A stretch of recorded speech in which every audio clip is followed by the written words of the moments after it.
bienvenue à la mini-méditation du mercredi de l'Institut biblique de Bruxelles.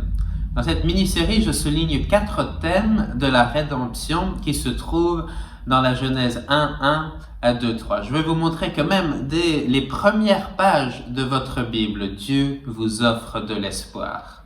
Lisons la Genèse chapitre 2 versets 1 à 3. C'est ainsi que furent terminés le ciel et la terre et toute leur armée.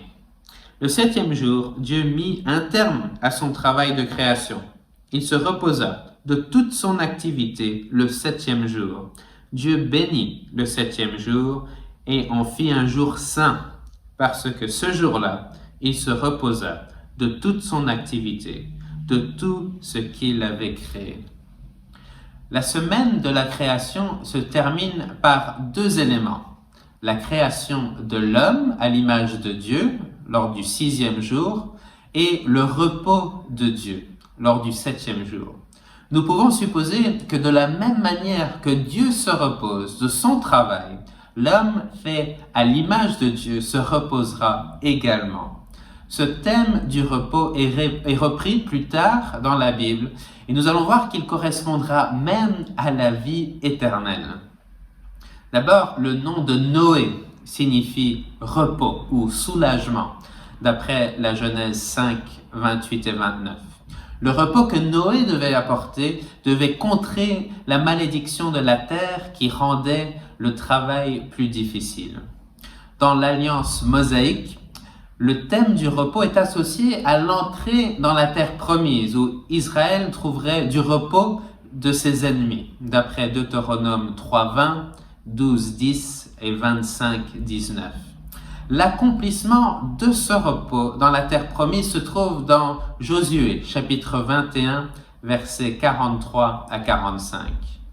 Plus tard, dans le psaume 95, versets 6 à 11, même quand le peuple d'Israël vivait dans la terre promise, il y avait encore du repos à obtenir en obéissant à la voix de Dieu.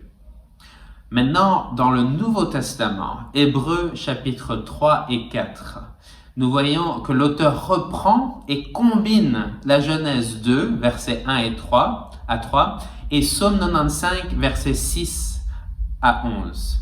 Il applique ce repos maintenant à la vie éternelle. Le repos est également compris comme la vie après la mort pour les chrétiens dans l'Apocalypse chapitre 14, verset 13.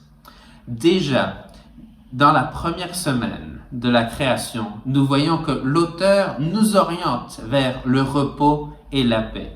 Dans le monde parfait que Dieu a créé, Dieu trouve le repos auquel les chrétiens sont destinés. Ce repos, c'est la vie éternelle obtenue par la foi en Jésus-Christ. Que la grâce du Seigneur Jésus-Christ soit avec vous tous. Amen.